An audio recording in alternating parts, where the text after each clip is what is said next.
Hello everyone, it's I, the Mad Reviewer Kiyama speaking. Today we're going to go over the scripted review of Final Fantasy that you are seeing here, the Pixel Remaster version. Let's read this script. I ended up having to work out GPT, and as you saw, don't worry, no Diddy opening or any of the others that you saw before. I've got it all figured out. Alright everyone, today we're talking about Final Fantasy 1 Pixel Remastered, the game that started it all. The title that literally saved the company and changed JRPGs forever. The NES was heavily inspired by tabletop legends like Dungeons and Dragons. Let's dive in. Back in 1987, a small company called Square was struggling financially. They were on the verge of bankruptcy. The developer, Sakaguchi, believed that this might be his last shot at making a game. He even considered going back to university if it failed, so he named it Final Fantasy, thinking it could be very well his final project. The game released on Super Nintendo System against the odds. I meant not Super Nintendo, Nintendo Entertainment System.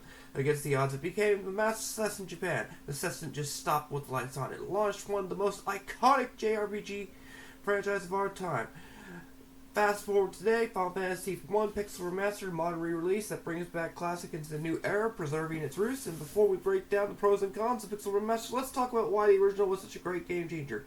In the late 80s, console RPGs were still evolving, while games like Dragon Quest laid the groundwork. Final Fantasy pushed the boundaries in storytelling, party customization, and scale. The game gave players 4 Warriors of Light, which allowed them to choose their classes at the start: Fighter, Thief, Black Belt, Red Mage, White Mage, or Black Mage. That party customization was revolutionary on consoles at the time.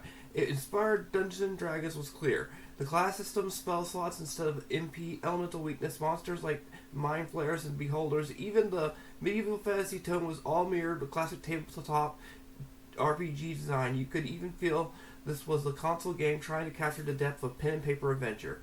Technically, the game was also impressed players on Nintendo Entertainment System. It also featured a larger world map, an actual airship exploration, hidden dungeons, a time loop plot twist that was surprisingly ambitious for 8-bit hardware. The soundtrack, composed by Nobuo Uematsu, became legendary, laying the foundation for themes that would echo throughout the series. Now let's talk about the Pixel Remastered version. Well, the biggest pros of the Pixel Remastered version is the updated 2D visuals.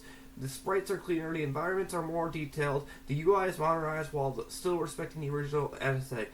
The soundtrack has been fully rearranged under Nobuo Uematsu's supervision, giving players the option to enjoy richer orchestration if it keeps the classic feel, enhances the emotional weight of the key moments. Another huge pro is the quality of life improvements. The Pixel Remaster adds auto battle options, faster gameplay, facing rebalance mechanics, more streamlined menus. The magic system was changed from the old D&D style spell changes to a traditional MP system, which makes the game more accessible to modern players. Experience gain and guild boost can also be adjusted from some versions, allowing players to reduce the grinding if they want. For newcomers, this makes the game far less punishing than the Nintendo system original, which, however, there are some cons. Purists argue that the Pixel Remaster removes some of the original challenge that this Nintendo system version had: harsher difficulty spikes, the limited spell charges, the more unforgiving resource management. By switching to an MP system, smoothing out the difficulty, some of the old school tension is reduced. There are also debates about the sprite style. While many love the updated loot, others prefer the more detailed sprites from the previous remakes like the PSP versions. Another downside is that certain bonus dungeons and extra content from later ports like the Game Boy Advance PSP editions are not included in the Pixel Remastered. If you were hoping for an additional in-game content, you might feel a step back in terms of total original offer. But even those cons, the Pixel Remastered succeeds in preserving the core of what made Final Fantasy special. It's still about the 4 heroes restoring the light in its crystals. It's still about exploring the massive fantasy world. It's still about strategy, preparation, and discovery. And most importantly, it's still the game changed everything from its creators. Without the success of the original Final Fantasy, there would be no Square Enix we know today. There would be no Final Fantasy VII, no epic summons, no chocobos becoming pop culture icons.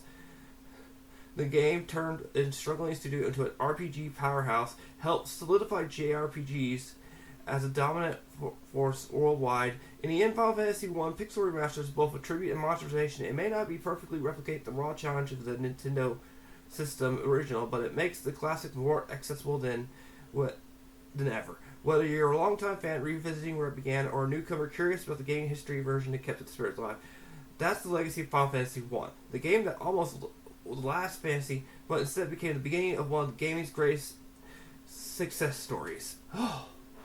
That is a lot of reading. So hopefully this audio turned out good, and that we don't have to have a second reshoot. I hope you enjoyed the gameplay over this. This is the Mad Reviewer, as always, signing off. Next one I'll have a review of something I have, but this was the one I tried to film that failed. Hopefully I got it all in this one review.